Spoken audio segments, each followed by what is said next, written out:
डूंगरपुर जिले के प्रभारी मंत्री बाबूलाल खराड़ी आज डूंगरपुर जिले के एक दिवसीय दौरे पर रहे। अपने दौरे के दौरान प्रभारी मंत्री खराड़ी ने 84 विधानसभा क्षेत्र में करावाड़ा व हदमतिया पंचायत के नवनिर्मित भवनों का लोकार्पण किया। इस मौके पर प्रभारी मंत्री ने लोकार्पण समारोहों को संबोधित करते हुए सरकार की उपलब्धियों को गिनाया। आप देख रहे हैं डूंगरपुर खबर फास्ट न्यूज चैनल को सब्सक्राइब करें एवं खबर को लाइक जरूर करें। डूंगरपुर प्रभारी मंत्री बाबूलाल खराड़ी आज अपने एक दिवसीय दौरे पर डूंगरपुर पहुंचे। डूंगरपुर पहुंचने पर भाजपा कार्यकर्ताओं ने प्रभारी मंत्री खराड़ी का स्वागत किया। इधर अपने दौरे के दौरान प्रभारी मंत्री खराड़ी ने करावाड़ा व हदमतिया पंचायत के नवीन भवनों का लोकार्पण किया। इस मौके पर भाजपा जिला अध्यक्ष हरीश पाटीदार, जिला प्रमुख सूर्या हारी, सीमलवाड़ा प्रधान कारीलाल ननोमा, जिला महामंत्री नानूराम परमार, पूर्व जिला महामंत्री दीनदयाल सिंह चौहान, पंचायती राज प्रकोष्ठ जिलाध्यक्ष राजेश पाटीदार सहित अन्य भाजपा नेता व जनप्रतिनिधि मौजूद रहे। इधर इस मौके पर प्रभारी मंत्री बाबूलाल खराड़ी ने लोकार्पण समारोह को संबोधित किया। अपने संबोधन में प्रभारी मंत्री ने कहा कि भाजपा सरकार ने आदिवासियों के हितों के लिए काम करती आई है। टीएसपी क्षेत्र में आदिवासी वर्ग को नौकरियों में 45% आरक्षण देने का काम भी भाजपा सरकार ने ही किया है। उन्होंने कहा कि हमारी सरकार आदिवासी व इस क्षेत्र में विकास में कोई कमी नहीं रखेगी। वहीं इस मौके पर उन्होंने बिना नाम लिए भारत आदिवासी पार्टी पर निशाना साधा और कहा कि ये लोग आदिवासी समाज के नाम पर अपनी राजनीतिक रोटियां सेकने का काम रहे हैं। ये आदिवासियों को आपस में बांटने का काम कर रहे हैं। इन लोगों से सतर्क रहने की आवश्यकता है। कैबिनेट मंत्री बाबूलाल खराड़ी ने कहा कि भ्रष्ट नेता को सबक सिखाओ तो अधिकारी भी सुधर जाएंगे। उन्होंने कहा कि स्वयं ने 5 बार विधायक का चुनाव लड़ा, 4 बार जीते और 1 बार प्रधान भी रहे, लेकिन आज तक पक्का मकान नहीं बना सके। वहीं पहली बार विधायक बनते ही राजकुमार रोत ने 3 करोड़ का मकान बनाया, करोड़ों की संपत्ति खरीदी। ये नोट किस खेत में पैदा किए वो भी जानकारी उनको देनी पड़ेगी। आदिवासी जन्मों जन्म से हिंदू है और सनातन संस्कृति को मानता आया है। अब ये समाज के ठेकेदार बता रहे हैं कि आदिवासी हिंदू नहीं है। उन्होंने कहा कि देश के प्रधानमंत्री नरेंद्र मोदी ने अमीर गरीब की खाई को पाटने का काम किया है। कांग्रेस ने आज़ादी से 70 सालों तक देश में राज किया लेकिन गरीबी को नहीं मिटा सके हैं। क्षेत्र में मोदी को रोकने के चक्कर में खुद मिट गए हैं। करावाड़ा सरपंच बदी देवी खराड़ी, हदमतिया सरपंच इंदिरा विहात ने आभार जताया। इस दौरान कैबिनेट मंत्री ने विकास कार्यों को लेकर जल्द ही स्वीकृतियां जारी करने आश्वस्त भी किया। बाइक बाबूलाल खराड़ी, प्रभारी मंत्री, डूंगरपुर।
क्या तरीका है यार?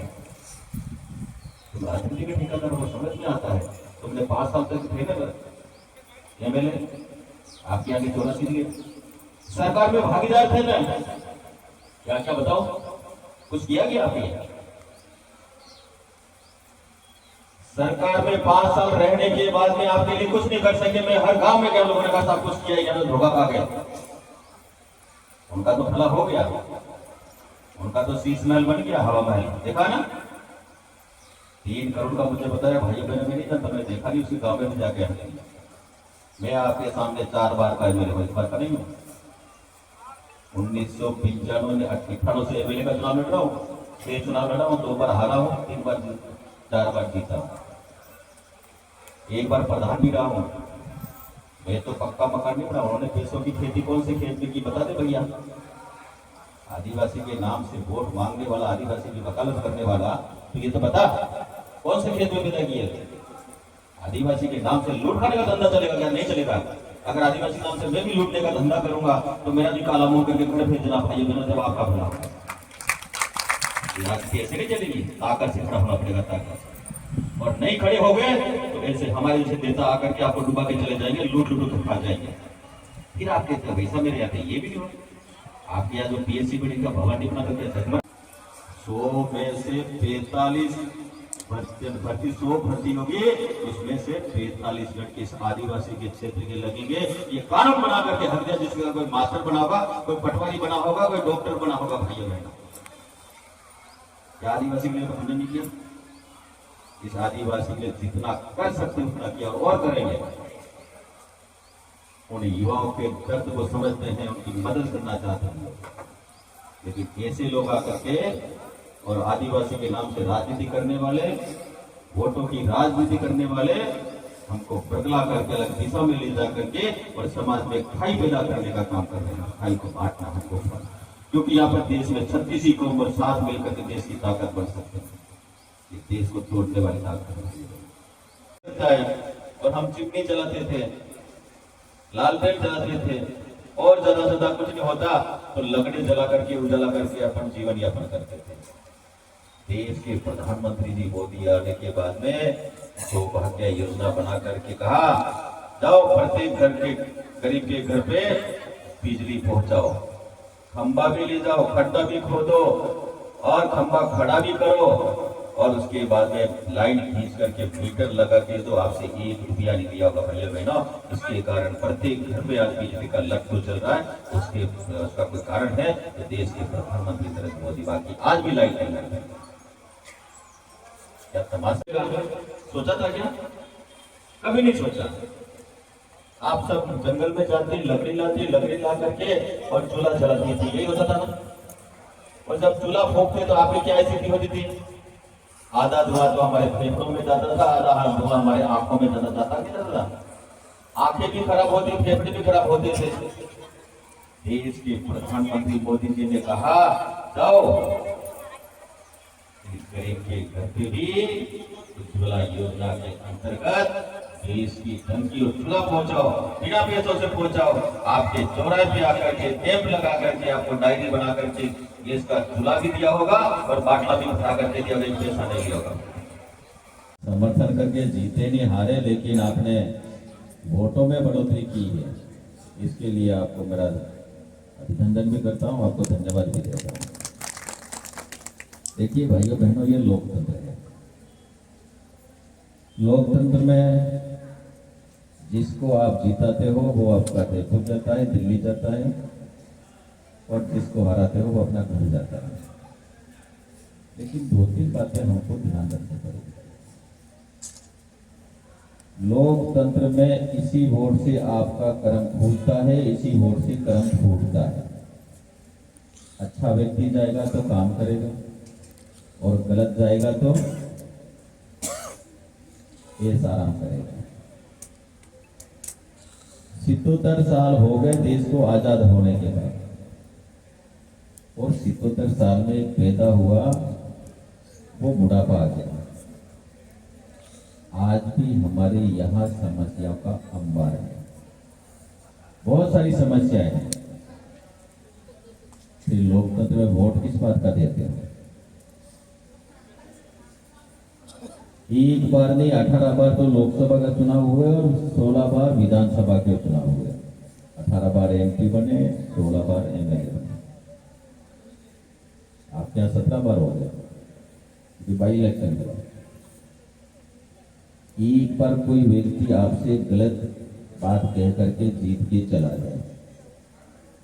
जब भी वो नेता आता है मंच पे आकर के आपके चौराहे पे भाषण देता है तो उनसे कुछ बातें पूछिए, आप क्या करोगे? उस समय तो वोट लेने होते हैं ना, वो कहता मैं ये भी कर दूंगा, मैं वो भी कर दूंगा, मैं वो भी कर दूंगा। आप उसको 5 के काम लिख के दे दीजिए, ये काम करिए भैया, बहुत ज्यादा मत करिए। और फिर से वापस चुनाव आए और वापस वो मंच पे चौराहे पे आकर भाषण देने लगे तो पूछिए भैया ये आपको काम दिए इसमें से कितने किए वो बता दो, बाकी छोड़ो। अगर 5 काम में से 2 किए हैं, 3 किए हैं तो उनको आशीर्वाद दो।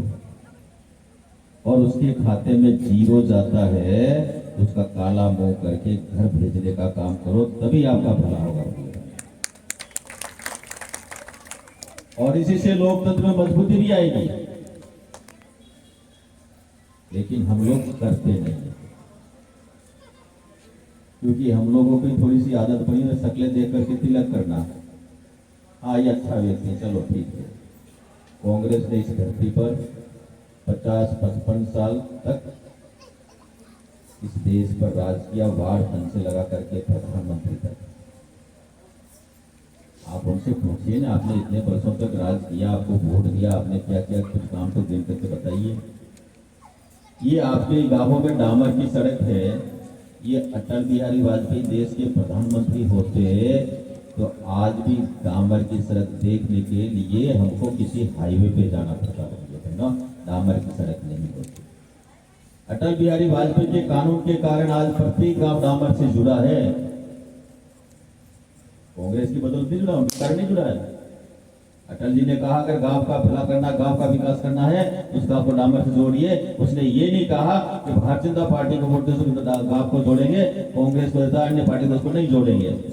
उन्होंने कहा जन्म लेने वाले कई ऐसे उद्योगपति हैं, वो अपनी कौशल से, अपनी ईमानदारी से प्रदेश से बाहर जाकर के देश के अन्य कोनों में धंधा करा दिया, दुनिया के अन्य देशों में जाकर अपना धंधा किया और एक अच्छे उद्योगपति के रूप में वहां एक सम्मान पाया भाइयों बहनों, और बहुत बड़े उद्योगपति बने। हमारे प्रदेश के मुख्यमंत्री भय देश के अन्य कोनों में, और प्रवासी राजस्थानियों से मिले, देश दुनिया के अन्य देशों के कोनों में जो थे उनसे जाकर के मिले। आइए, राजस्थान आपकी जन्मभूमि है, आपकी कर्मभूमि है, हो सकती है। आपको भगवान ने कुछ दिया है, आपके पुरुषार्थ से, आपकी मेहनत से, आपकी ईमानदारी से आपने धंधा खड़ा किया, आपने ये प्रतिष्ठा पाई है, प्रसिद्धि पाई है। आइए राजस्थान में आपको माहौल देंगे, राजस्थान में इन्वेस्ट करिए, राजस्थान में आज धंधा करिए। सारे के सारे दुनिया में रहने वाले, देश के अन्य कोनों से रहने वाले उद्योगपति उदयपुर से बोल रहे, और आकर उन्होंने कहा कि हाँ, हम राजस्थान में पैसा खर्च करना चाहते हैं या उद्योग लगाना चाहते हैं। हमने कहा आपको जो भी सुविधा होगी सबको हम पूरा करेंगे, मदद करेंगे। एक विभाग अलग में पड़ता है, उसे क्वालिटी की शिक्षा नहीं होती है, वो जाता है नौकरी लगने के लिए, लाइन में लगता है, लेकिन उनके बराबर नंबर न आने की वजह से वो रोता रोता वापस आता है। इस बच्चों को अगर भला करना हो, फेरिया का भला करना है, हमारा कोटा अलग करना है। क्या करना चाहिए? तो अलग करो कोटा। उन्होंने बात मानी।